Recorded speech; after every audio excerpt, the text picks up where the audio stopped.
Olá, gente, bom dia. 10 de janeiro, 10 de janeiro, pois é, o ano voa, né? 10 dias já se passando aí. E o que a gente traçou para esse ano? E os nossos objetivos? Estamos fortes nessa caminhada? Bom dia, Meire. Estamos convictos daquilo que nós queremos para este ano, né? Dia 10 já. Então, mais um dia para se comemorar. Vamos aprender. Bom dia, Dai. Vamos aprender a comemorar todos os dias. Como se todos os dias fosse uma festa mesmo, né? Todos os dias são importantes e é com esse pensamento que a gente consegue fazer os nossos sonhos, os nossos desejos se concretizarem. Porque se a gente tem metas traçadas para aquele dia, aquilo tem que ser um mínimo a ser feito. E às vezes chega no final do dia, a gente pega, né, ali o nosso livrinho, não fez nada, a nossa agenda não fez nada do que estava ali, ou quase nada, mas a gente tem que ter um olhar diferente. Se eu não fiz o que estava ali, eu fiz outras coisas. Então é aí que a gente vai aprendendo a analisar se aquilo que eu fiz, que eu deixei de fazer o que estava programado para fazer outras coisas, mas o que eu fiz era mais importante ou era imprescindível, então eu fiz muito. Eu tenho que comemorar e eu tenho que me sentir bem com isso, e não me culpar pelas coisas que eu não fiz. Porque muitas vezes as coisas que eu deixei de fazer, eu posso concluir no outro dia, eu posso dar andamento, né? Mas não deixar de fazer, mas dar andamento nessas coisas que estavam anotadas. Mas analisar se aquilo que eu fiz realmente precisava ter sido feito. E se isso é fato, então vamos comemorar. Eu tenho o hábito assim de anotar tudo que eu vou fazendo durante o dia. Então, se eu fiz, eu tenho ali minha agenda, e ali na agenda mesmo. Se eu fiz alguma coisa que estava fora daquilo que eu tinha que fazer, eu vou anotando. Porque quando eu olho para aquilo, vem aquele sentimento de culpa, né, de você não ter concluído tudo. Mas quando eu olho e vejo tanto de coisa que eu fiz, eu falo, não, tá tudo bem. Nossa, fui vitoriosa, eu não deixei de fazer porque eu estava negligenciando, né? Deixei de fazer porque eu precisei colocar outras coisas que eram imprescindíveis na frente. Isso acontece muito. Por isso que a nossa agenda tem que ter ali uma, uma dose, né, de 30% de compromissos e 70% você encaixar tempo de qualidade com a família, tudo que você precisa ali envolver no seu dia. Porque sempre vão aparecer coisas que não estavam programadas, tá? Então não vamos querer fazer tudo 100% do tempo é, agendado, porque isso é muito difícil da gente concluir, da gente depois se sentir bem, porque aí depois você se sente fracassado, né? Você sente que você não produziu tanto durante o dia. Vamos então à nossa mensagem de hoje.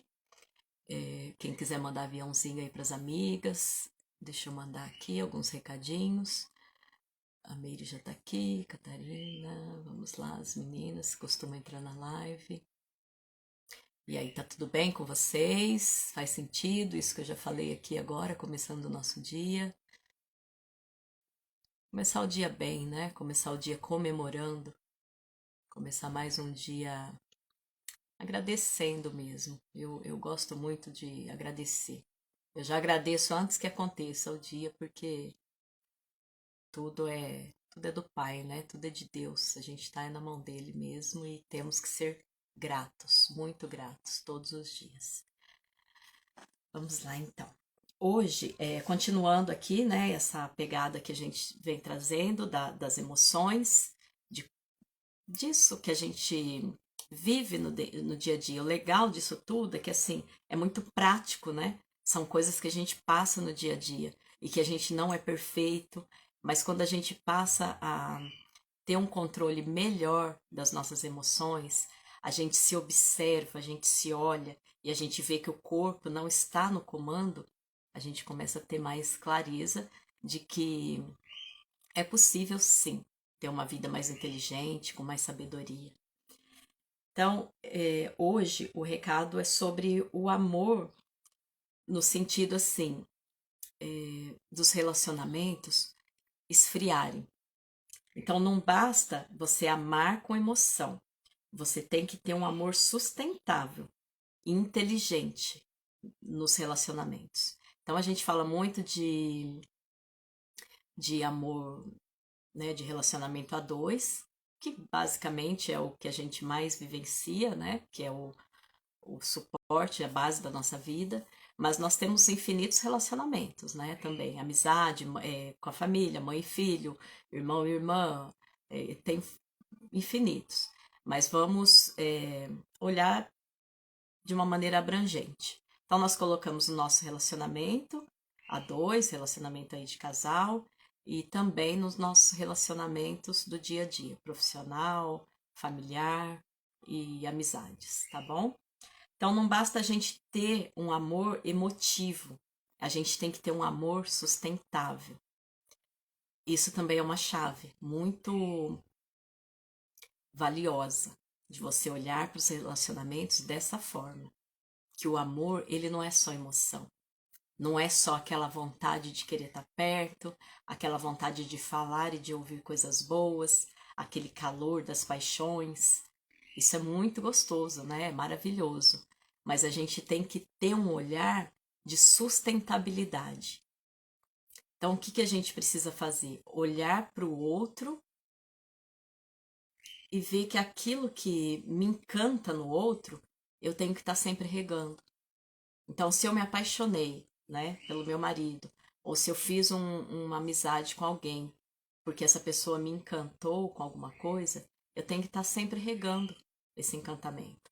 Porque se eu deixo isso morrer, quando vem as dificuldades, eu não vou conseguir vencer, porque eu vou olhar para o outro somente nos defeitos, somente naquilo que ele faz de ruim, naquilo que ele não me agrada, e isso vai tornando desgastante os relacionamentos. Então, quando você vira essa chave, você se olha também, porque você também é assim. Você encanta as pessoas, mas com o passar do tempo e com a intimidade, você vai deixando transparecer aquilo que você tem de vulnerável, porque nós não somos perfeitos, nós não falamos só coisas legais, nós não estamos 100% do tempo elogiando as pessoas, nós também apontamos, né? Apontamos, deixamos o nosso mau humor às vezes vir antes de qualquer outra emoção, ou nos deixamos ser, nos transparecer nas nossas fraquezas. E isso é normal, e isso é bom, porque se a pessoa que está comigo, ela age, ela consegue ser transparente, isso é muito bom, porque é sinal de que ela está confiando em mim. O que a gente precisa fazer é ter o controle da emoção, de não explodir e de não querer que o outro seja perfeito. Então eu posso sim ir corrigindo com amor, eu posso ir conversando com, com sabedoria mesmo. Abordar pelas beiradas, vamos falar assim. Você não precisa chegar e virar a mesa e derrubar tudo. Não é isso. Não é assim que a gente alcança esses níveis de inteligência emocional.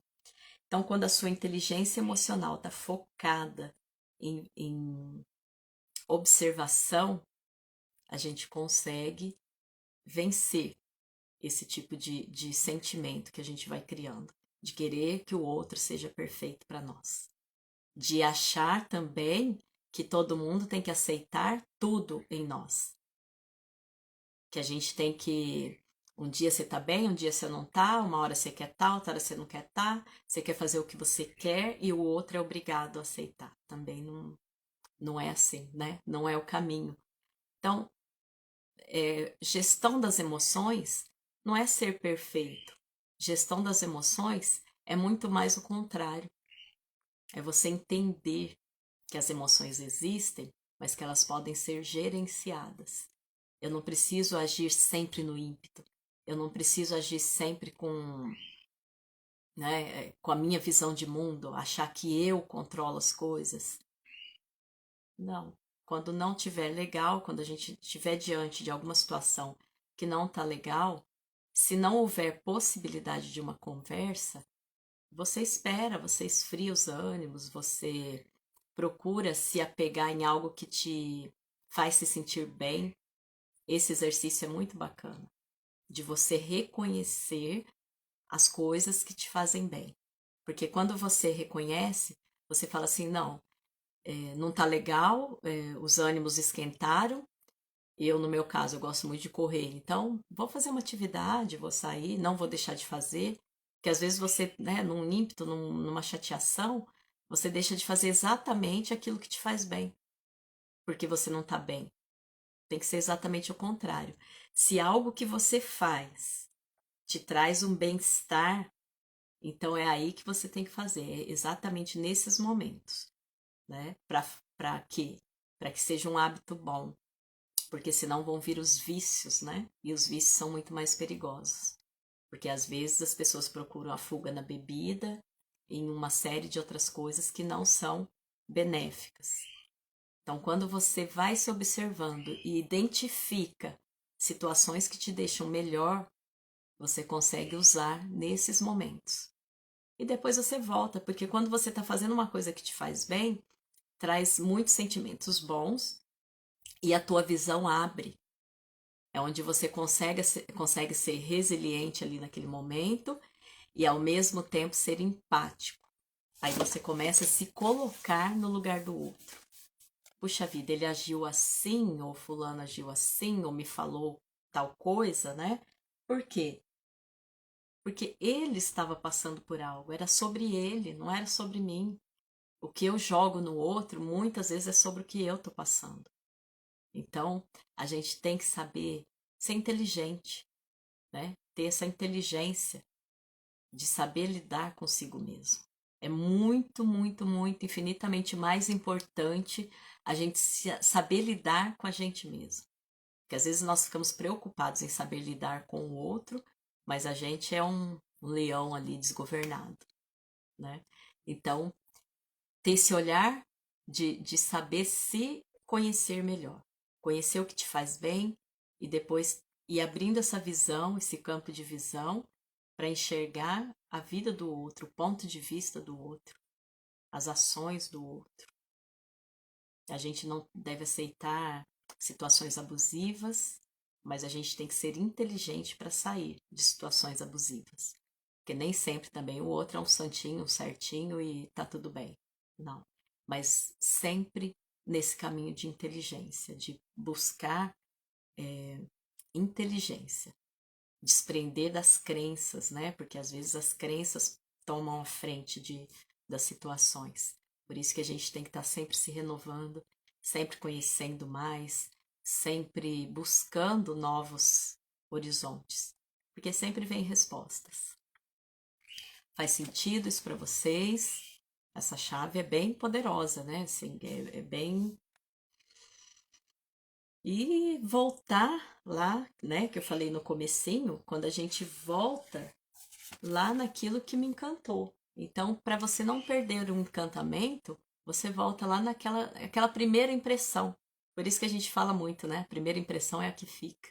Então, volta lá naquela primeira impressão, volta lá naquelas principais qualidades, anota isso e faz isso crescer, rega isso. Isso é muito bacana, isso é muito importante. Eu separei aqui, vou ler rapidinho, 2 Coríntios 16, 17 e 18, tá? 2 Coríntios, capítulo 4, versículos 16, 17 e 18, para a gente finalizar aqui esse tema de hoje. Por causa disso, nós não desfalecemos, mas ainda que o nosso homem exterior pereça, contudo, o homem interior é renovado dia a dia. Porque a nossa leve aflição, a qual é momentânea, opera por nós um extraordinário peso eterno de glória. Não olhamos para as coisas que se veem, mas para as coisas que não se veem, porque as coisas que se veem são temporais, mas as coisas que não se veem são eternas. Sabedoria sempre, né? Obrigada, gente. Espero ter virado aí mais uma chavinha. Amanhã estamos de volta aqui nesse mesmo horário. E um recadinho também, começamos hoje a fazer leitura bíblica às 4h20 da manhã. Sei que não é todo mundo que tem essa coragem, né? Mas nós fazíamos numa reunião interna no Zoom e decidimos agora, eu e a Viviane, nós vamos abrir no Instagram. Então, se alguém tiver disponibilidade, quiser acompanhar, toda semana de terça a sexta, tá bom? Beijo grande, ótimo dia, gratidão.